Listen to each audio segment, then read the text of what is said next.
Welcome to The Middle, a podcast about that messy middle in between job loss and the comeback, told by people who've lived it. From CEOs to veterans, athletes to analysts, we talk to folks navigating the unexpected turns in their careers and what comes next when the plan falls apart. These honest conversations will move you, make you think, and maybe even inspire you to leap into something new. Because behind every career pivot is someone just trying to figure it all out. I don't know about you, but it is very cloudy down here today. Yeah, I don't know about up in Denver. The past couple of weeks, I've just kind of been like, man, what's going on in Denver, you know? It's been such a roller coaster. I feel like it was really cold and then really hot for a few days. And now, I don't know. Yeah, it's been some weird days, you know? It's kind of going up and down, which, I don't know. I think this time last year, or maybe next week, last year was like 101 degrees or 102 degrees. If you remember that week, that was just insane. Yes! Yes. But yeah, so I don't know. I'll take this over the 102 just crazy weather, but some sun, you know, would be nice. A little bit more warm weather. It would. I don't know if I asked you, are you from Denver? No, so I'm actually from Mississippi, so This is actually not bad. You know, 100 degrees dry heat is, Yes. I'm like, this is great. Now, I've been in Denver for 7 years now, so anytime I go back to the Southeast, I'm like, I don't know how I lived here for, 20-something years in the humidity, because it'll be 80 degrees there, but the humidity would make it feel like it's 140. You know, you're just swimming in hot weather, basically, as you walk through the air. Speaking of which, you have a degree in kinesiology, correct? I do, but it's kind of a lie. So, I have a Bachelor of Science in kinesiology, which makes me sound, very scientific and very smart there. I did take a lot of science classes to get that, but my main focus was actually sports management, like business in like the sports world. So everyone's like, oh, kinesiology. I'm like, yeah, I took a few extra science classes, but I don't know why I got a Bachelor of Science in kinesiology. But my main focus was actually, sports business, and then a minor in communications. So. Oh, okay. I was going to say, how did you then go from kinesiology to you've had a career now in sales and customer success? Yeah, it was an interesting transition. So I played sports in college. So I was a basketball, just loved all sports, but played basketball through college, and so. Even coached for a couple years right out of college. But when I went to college, I was thinking, we'll stay in the sports world. I don't want to just be a teacher, coach, but maybe athletic director or something in the business side. And I remember my senior year, I had a sports or a senior seminar, and my teacher was like, look, guys, if you want to go work in the world of sports, that's great. Let me forewarn you, you're going to get paid very low salaries, and you're going to work 70-hour weekends. He's like, but if that doesn't sound appealing to you, a lot of people make a good transition to sales. And I was like, I don't really want to work 70-hour weekends. And so I actually heard about tech sales, in Mississippi at the time, especially before remote work, that, there's not a lot of software and tech, developing going on there. But I had a cousin that worked in tech sales and kind of heard about it. And so that's kind of how the transition slowly started there, kind of, building up. And so that's where so it was a unique transition, but it helped me. Most of my classes were business related, even though it's under a kinesiology major. I took a lot of business stuff, which was good. I also had similar dreams of doing something related to sports and got similar advice of the hours and the pay and the grind. And I think it's still, if it's still maybe one of my dream jobs to do something. I'm a huge Detroit Lions fan. So nice. If the Lions ever will take on a remote employee, I'm your gal. Yeah, and you're communications, right? So yes, that would work. Yeah. Yeah. I feel like sales is not a great transition there. It's like, do you want to sell some tickets? I'm like, not really, I think I'm good with that, but yeah, I'll buy a couple tickets. I'll buy some season tickets. What are you offering? Yeah, exactly. And then, so you've worked for several companies, but you joined Microsoft in 2024. And just so the audience knows, we actually didn't know each other at Microsoft. But how did that happen? How did you find the role, and why Microsoft? So I joined Microsoft. I think the main reason why go to Microsoft was I had spent my whole background in startups. So I've been in pre-seed companies, Series A companies, Series B companies. So just the full gambit of we've had 10 employees, I've had 200 employees. It's kind of the full range of work there. And the most recent one I was at, this generative AI kind of boom happened, right? ChatGPT released and all the businesses were getting behind it.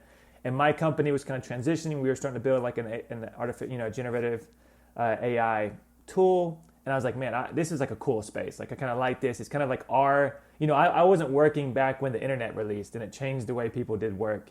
And for me, I felt like this is kind of our internet. It's changing how people operate, changing how businesses operate, both personally and professionally. I looked into Microsoft and actually called someone at Microsoft. Was like, hey, would love to talk about, to see if you're hiring and all this kind of things. And yeah, it worked out. So I think I clawed my way into Microsoft. It's probably a better way of saying it. When I got in the interview process, everyone liked me. We moved to the interviews like, well, like you're approved. We would love to hire you, but we just don't know if there's any more spots left on any of the teams. And I was like, give me all the managers' names then. I'll call them all. I think I met every single manager until they finally found me a spot on the team. So I kind of scrapped my way in there, but it worked out. You sold yourself into Microsoft. Yeah, I did my job to get into Microsoft, which is, I guess, worked out on the back end. And it is, I will say, if anyone doesn't know, it is hard to get into Microsoft. I think when I finally joined, that was probably the fourth or fifth job I had applied for over the course of several years. So it is not an easy company to get into. So the fact that you did it in that unique of a manner, kudos to you. Yeah. What were you doing at Microsoft? Yeah, so I was on the digital enterprise sales team, one of many different random teams we have. What I was doing was selling Copilot. So I actually got brought in working on the normal digital sales Copilot team for our major enterprise customers, but quickly got pulled into something new for me, which was the public sector and state and local government. So for the past year or so, I've been doing that, which was awesome. I really actually enjoyed it. They're like some of the nicest people you work with. Government moves really slow. That's the negative side of it. Mm-hmm. But I love my time on that team because, you get to work with some really cool people who are trying to help. Like literally, like they're really passionate about their cities and counties, that the people who actually live there. And so, so I was helping customers onboard Microsoft 365 Copilot. You also said, and you have it on your LinkedIn post, that you hit some incredible numbers in the time that you were at Microsoft. How did your success at Microsoft shape your experience there and your professional identity? Oh, good question. I think, well, first of all, anyone who's been a part of sales, specifically enterprise sales, it's definitely not an individual sport. There's a lot of people involved. So, kudos to definitely the people I was working with. I faced actually 3 total layoffs, which we can get into. Wow. But every single time I was a number 1 performer on my team. So it's kind of weird. It's like every time I was performing really well, over my number, and then these things happen in the business that, hey, the whole team's gone. It's like, oh, okay, cool. So I think because of that, I had seen both sides. I've tried to keep a really straight line kind of approach. Like instead of with tech sales specifically, there's a lot of highs and lows, right? Like it's a tough job. The reason we do it is you can have a really lucrative career. You can have some freedom for yourself. But there's definitely ups and downs. Like no one's going to be successful every single day. So you're going to have days that are really bad, weeks that are really bad, months, maybe even quarters. Hopefully you don't have a full year that's terrible. But you're going to have really great moments. So, Microsoft, I joined and we had some really awesome success the first quarter. I think we sold like the biggest Copilot deal, which is why we obviously had a really great first quarter there. And then the rest of the time was just, kind of building the process. So it was great for me joining Microsoft, hitting good numbers because, that always looks good as far as for your managers and your manager, and you kind of build up a name. But I always try to keep it, maintain a flat line of like, okay, this could always go away. So we always got to kind of maintain that work ethic of, hey, we got to keep putting in the work then. So yeah, that's a long-winded answer, but yeah. And I want to talk about your layoff because, as you said, you were laid off from Microsoft in June of 2025. Can you just walk us through that? Where were you? How did it happen? And what were you feeling? Yeah, so This one at Microsoft was a little bit unique in that I knew a little bit ahead of time. There was kind of rumors going around that because our whole org got wiped out, which, with those who don't know about Microsoft, there was a lot of reorgs. So there was, certain people who maybe got eliminated in different orgs, or different orgs that got kind of transition. Our org, everybody that was in a role like I was in or my adjacent role were all, eliminated. So the rumors were kind of coming out. People were kind of hearing, the managers were trying to look out for their team members, I think, because, at the end of the day, like most of the managers got hit as well. And, so I knew a little bit of ahead of time. When I first heard, I think I was pretty annoyed. And I say that because one of the main reasons I transitioned to Microsoft was I had been a top performer at all these startups, and still things were going around because startups are just they're just a risky business, right? There's things that happen. COVID happened once. That was the first layoff. The second time, our startup thought we were getting acquired, and then we didn't get acquired. And so the founders had kind of, put all their eggs in one basket, ended up, not being a wise decision. And so both times I was successful, overachieving my number, and then, things happened. So I was like, well, Microsoft is a steady company. Surely they're not going to, eliminate people who are hitting the numbers. And I had confidence in myself that I would be able to go there and do well, which I did. I went here, I hit my numbers, but then they go, hey, the whole org's gone. So there's not a whole lot you can do about that. So I can't really be mad at Microsoft. It was just more like, this is annoying because, I kind of went here to kind of build some longevity here. But so I think I was annoyed. And then on the flip side of that, I am having a kid come September. So there was a little bit of like, okay, what is this going to look like? Like, will Microsoft hopefully take care of us for a couple months insurance-wise? If not, I really got to start scrambling to find something. So that would be the only probably part of me that's going, okay, this is a little bit sketchy here, a little bit risky here. I'm like, okay, I'm going to need some insurance. I got a baby on the way, hopefully some income soon. So that's kind of the first feelings I think I felt. So you went through all of those 3 layoffs, and you said you were a top performer at each company. Has experiencing those layoffs changed your beliefs about what a situation might be as you go into it and how you look at companies moving forward? Yeah, I mean, I've learned both from companies that I have an amazing relationship with the CEO because there's 10 employees, all the way to Microsoft that I don't know anybody above my, skip level manager. That business is business. Like at the end of the day, they're going to make decisions that most make sense for the business, so that we as individuals have to do the same thing. So I think that's, I'm not gonna say like jaded me where, but I think it's turned me into, hey, working Wade is a business, both all the way around. Like I have to make sure that I'm valued from what I'm getting. If I'm going to go perform there, that I'm getting perform. And also I'm going to make decisions that, make sense for the business that Wade is running, which is my family. That's who's kind of funding off of that. So that's kind of a weird way to put it. But realistically, we hear a lot of people who, they just believe that their company's going to do the right by them. And at the end of the day, it's not that these corporations are evil and companies are bad. And like, I don't have any ill will against Microsoft or any of the other companies. It's just that they got to make business decisions same as we have to. So I think for me, like looking forward and what I look for like in the future on businesses is like, like I'm trying to find a good fit on both sides. And I'm also always aware that things could change. Like, and I think that's why it's valuable not to be completely like your identity, we talk about our professional identity. If that's your number one identity, like you're going to have a really tough time. My dad from age 5 wanted to be a fighter pilot. He went and he was a fighter pilot. He still teaches fighter pilots today. Like, someone who was born to do what they want to do. Then you got people like me who's like, I've been a basketball coach. I've worked in ministry before, like nonprofits.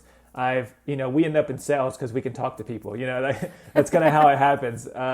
So I think for most of us, we may not get to do the job that we just absolutely felt like we were always called to do, and it's our passion and all these things. And I think then it's important to kind of have a personal identity, whether it's your family or your faith or something in between that like really holds you steady. I think is important when you start facing. Because listen, I've been through layoffs. I'm a professional person who gets laid off a lot. So, but But it's fine, you know. It doesn't bother me because I have my identity and the stuff. I do well when I am working. Like like if I was hitting 60% of my sales number every year and getting laid off, I'd probably be like, okay, I might need to find something else, or I'm not really confident in what I'm doing, but I know I'm going to achieve numbers. Like that's something tried and true.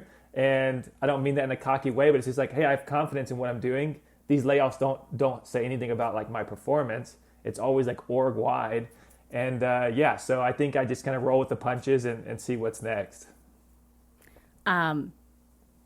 What kind of planes did your dad fly?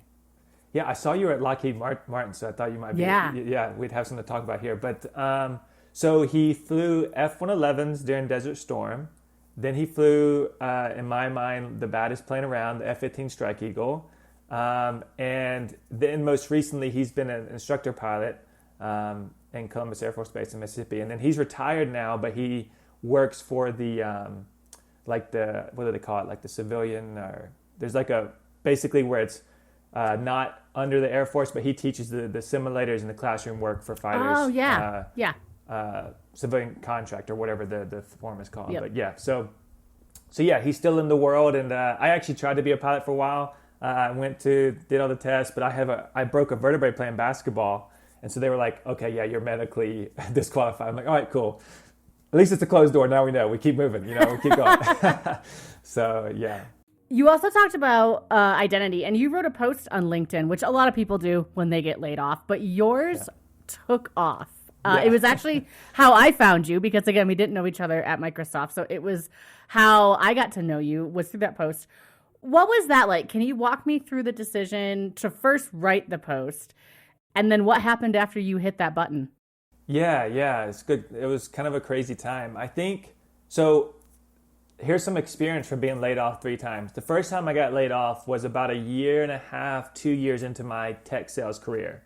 So for anybody who doesn't work in tech, they probably hardly ever use LinkedIn. anytime I talk about LinkedIn, any of my friends who are not in kind of some of the corporate world or tech world, like why would you use LinkedIn for anything? And so me coming into that, I had created a LinkedIn, I had started following people, but I wasn't utilizing it.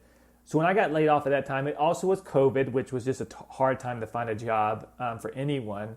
But I had no connections. I mean, there was just nothing. So I saw people get jobs through LinkedIn at that time. And I was like, man, I got to start figuring out this LinkedIn world.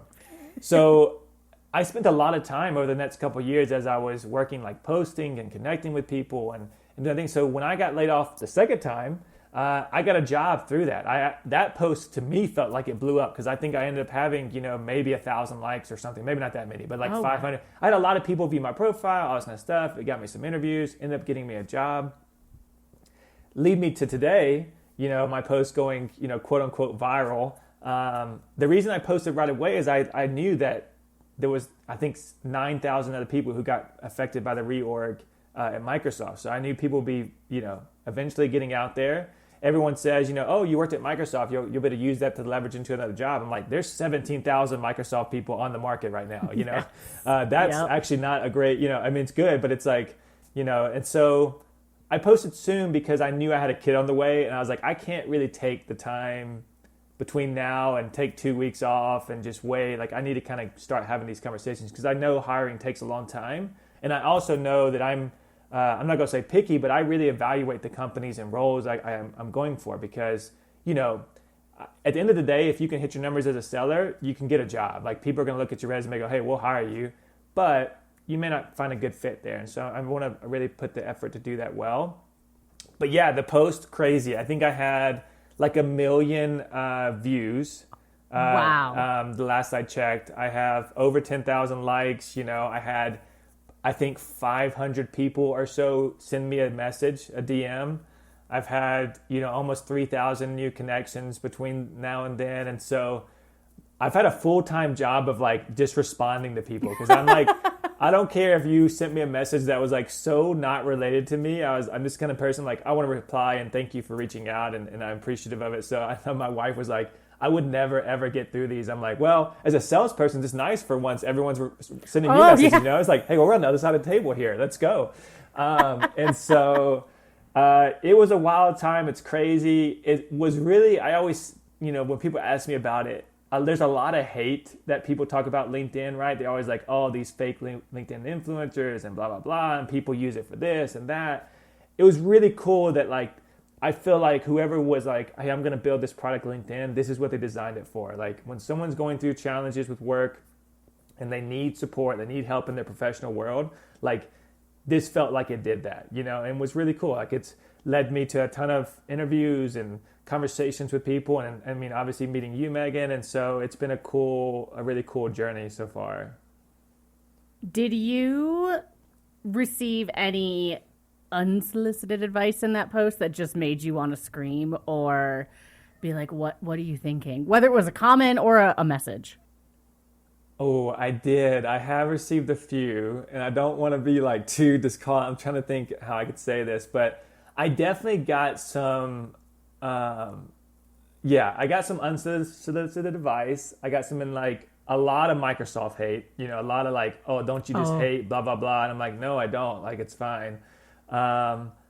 And yeah, I had some people like telling me how to find a job, telling me what I should be doing right now, what I should be doing this and that. And it was weird. I'm like, okay, yeah, cool. You're trying to be helpful, I think. There was some that was definitely like a little bit off the wall. I'll tell you the best thing I got was a guy reached out and goes, hey, my company's not hiring. I don't really know how I can help you, but this was my favorite purchase I bought for when we had a baby like 4 months ago. And he sent me like a link to like some kind of Graco thing from Target. I'm like, okay, this is kind of fun. You know, the one thing that they see I'm having a baby, he's like, yeah, we love this product. Buy this one. I'm like, all right, cool. That was kind of funny, but yeah.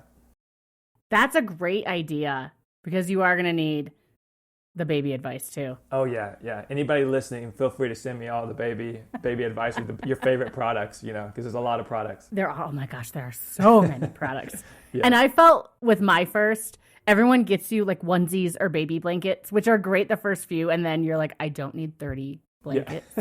Yeah. I need something valuable. I need something useful. Right. So hopefully you're not getting that. Yeah. No, well, I don't know. My wife has been locked in. She's like organizing what she wants, putting it on the registry. But I know we have a lot of diapers. We had a couple friends who had babies right before us, and I think people gave them all diapers. And so now we have so many diapers. We haven't bought a single box, you know, which is cool. It's a good problem. So, yeah. Someone asked me right after the birth of my first, I think he was maybe, I'm doing the math, 3.5 months old. They were like, how many diapers do you think you've gone through? And I did the math because I knew the amount that was in the boxes, and I knew I was, you know, like buying a box a week. And I remember thinking I'd probably gone through 1,500 diapers in 3 months. Oh and my God. they had the exact, I'll be honest, it was my dad. My dad asked me that question and he was like, what? And I was like, Dad, you should know, you raised 2 kids. But it is a lot of diapers. So yes, that's scary. You can never have enough. There are a lot of posts on LinkedIn from people like yourself that have been laid off or that have accepted a new role. Do you ever feel pressured to compare yourself to those around you? And how do you work through comparing this middle that you're in to someone else's middle? Yeah, it's a good question. I'm trying to think if I've even thought of this. I definitely don't compare so, you know, I'm a competitive person at heart. That's what led me to play sports. I think, you know, having a dad who's a fighter pilot, having an older brother, all those things I think fuel you to be pretty competitive. And in sales, it works out great, but I've never really been competitive to other people. I'm always like setting my own goals and like, you can do better, Wade. You know, I'm that kind of way. And as far as other people being laid off, I don't think I'm comparing myself to them. If it's a role you're going for, there's a little bit of like, I wonder what they did that I didn't do. Like, I'm always looking like, I could have been better somewhere. Like I could have done something differently. In fact, like, you know, I've had all these people reach out. So I've been sharing that. Like I created a list of like companies I thought were good from like, and then like hiring managers or people who are offering to refer. And I've shared it with like multiple people that I worked with at Microsoft. And it's not like I was holding roles back. You know, even my wife was like, are you sure you're going to like share like all these roles that you're going for? And I'm like, yeah, I mean, at the end of the day, they need a job. If they're a better fit, then that's great for them. I'm not going to like hold it because I think I want the job more, you know? Which may be unwise of me. I don't have a job yet. And, you know, I'm a Christian. I have a faith, you know, and that really guides me. That like solidifies when all these kind of chaotic things are going around. And it also helps me. It doesn't make me automatically do it, and I'm not perfect at it, but it helps me not to compare myself to what others are doing, and if they're doing something better than me, like I just need to be happy for that, or not look at it if I can't be happy at it. Like I gotta, like it's not always easy, and it's like, especially when you're unemployed, it's like everyone talks to me, they knew me as like, it's weird, like your friends start seeing you as like, oh yeah, Wade's the Microsoft guy, works at Microsoft, and it's easy to fall into that, where like the first thing you tell about yourself is, oh yeah, I work at Microsoft, and people are like, oh, that's cool. Where the past 7 years, I'll say I worked at Side X or Aspire Q, and companies people had never heard of. So, I think there's always the temptation to compare yourself, or maybe that, but I try my best not to. I think I'm not perfect at it, but I think I'm okay at keeping kind of that foundation of like, hey, if we can help each other, let's help each other. If I had 500 people send me a message saying, hey, if my company's hiring, I'll refer you, or hey, I am the hiring manager, I want to talk to you, then I should be definitely, sharing that as well, which I've tried to do. So anybody else out there at Microsoft who's looking for a sales job, let me know. But I've really been sending it out to all the people I was already connected with. So yeah. I can empathize because about 4 years ago, I was really lucky to meet Jill Biden, who was the first lady at the time. Yeah. And in preparation for the event, they asked all the attendees, it was a very small event because it was still during COVID, so we all had to wear masks. We basically like sat in these really awkward tables because you had to be distanced apart and all of that. Yeah. But they asked you to send a bio.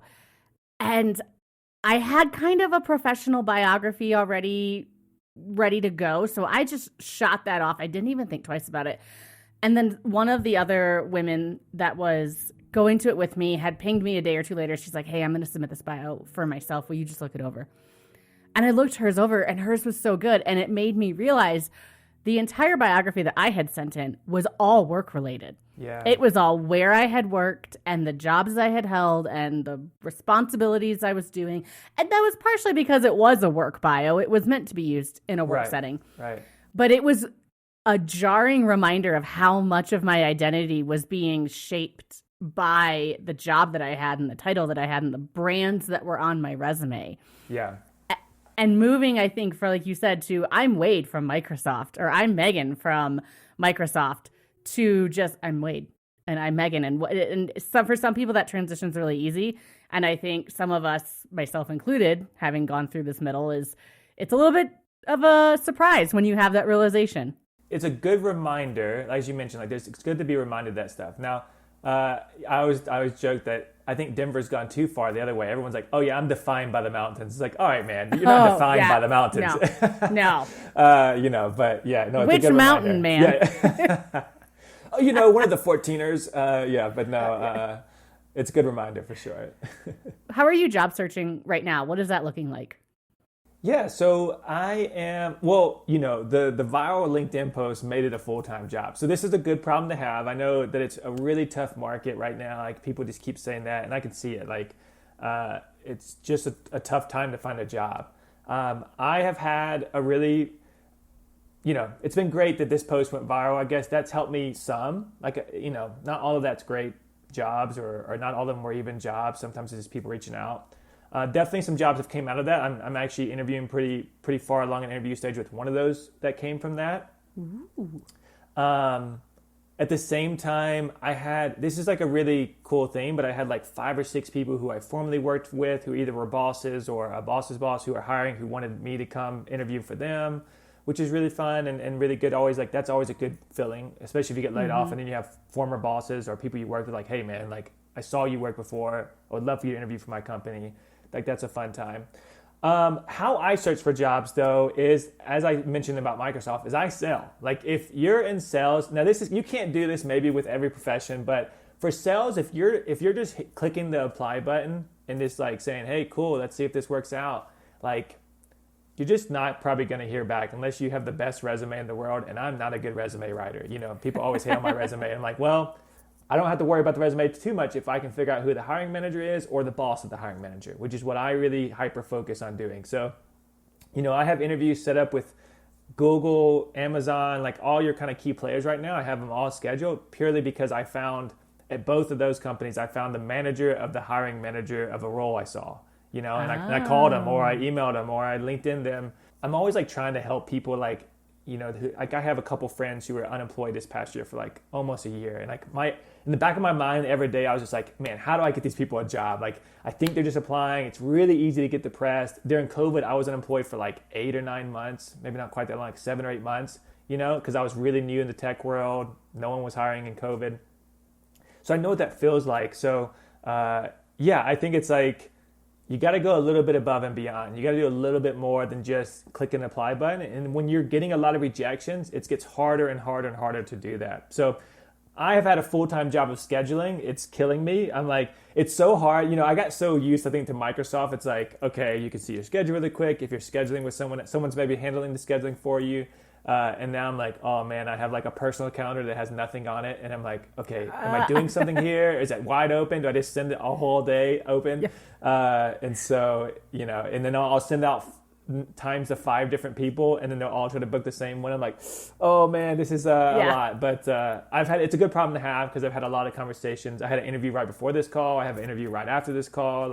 So it's been a full-time job. You are in demand. I love it. I love it for you. Yeah. Well, as we wrap up before our lightning round, my last question is, looking ahead, once you're past this middle and in a new role, which it sounds like you are going to be very soon, what do you think you'll carry forward? Yeah. I have faith. What do you think you're going to carry? Anything. Sorry, I interrupted your question there. But yeah, what do I think I'll carry forward during this time? I think,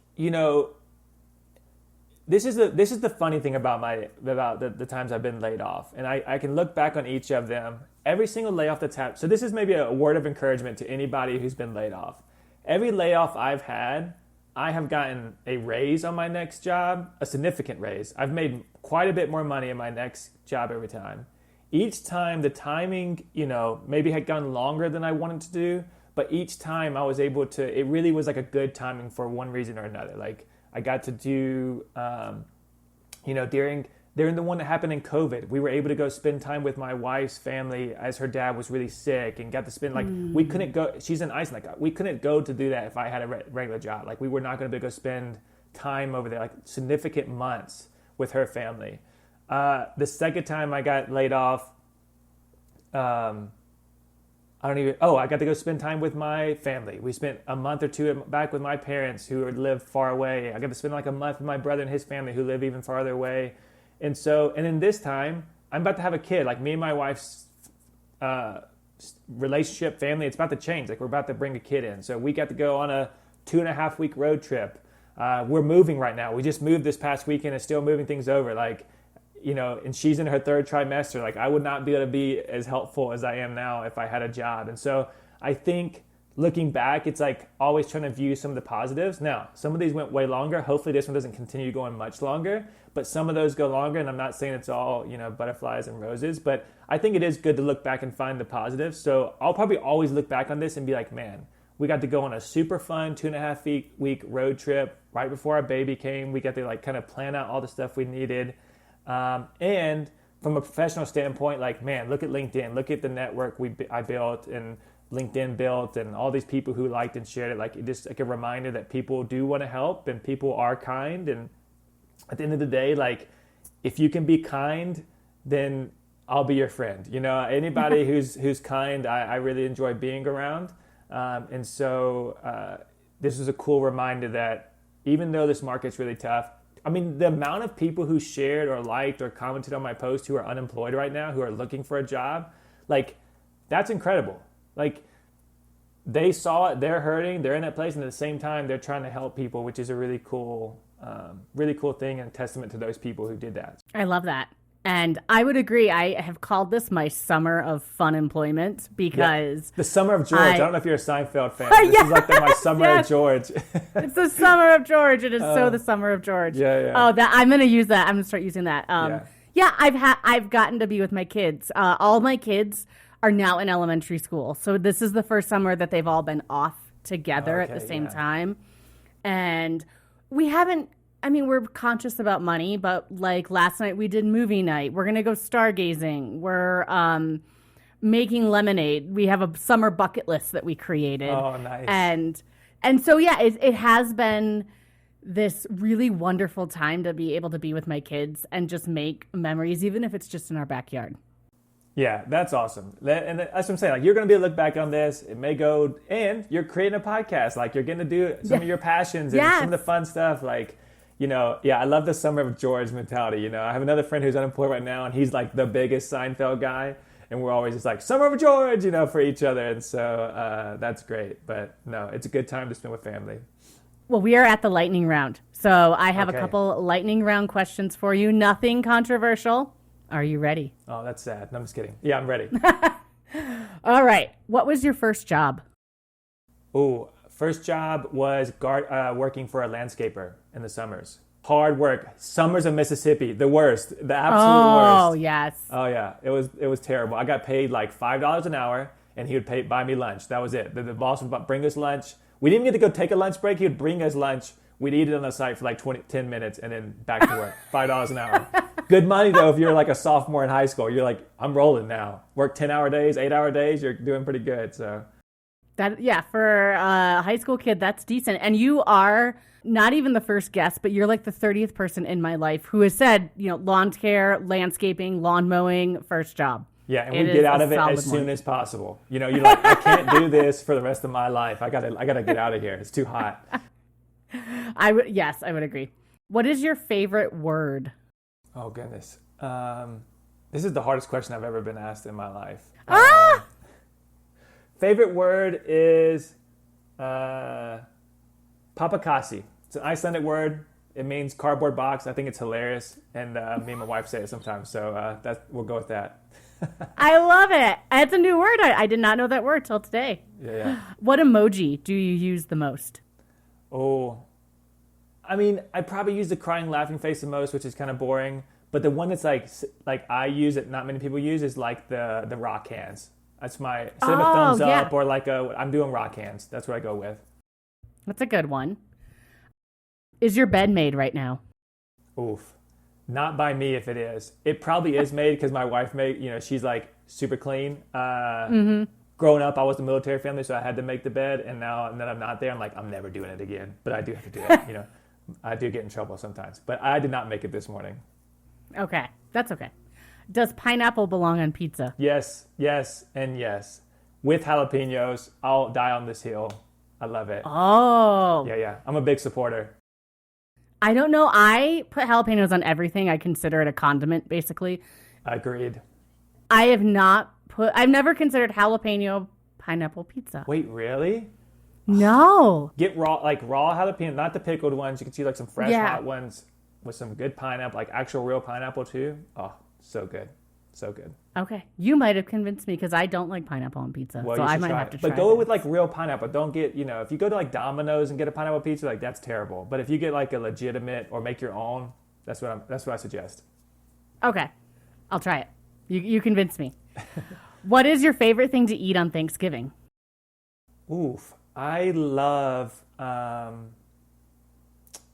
so hard between like mac and cheese casserole thing and you know what? I'm doing a complete 380. I was going to go one of these savory foods, either dressing, because I actually do love Carolina dressing. So my dad's from Carolinas.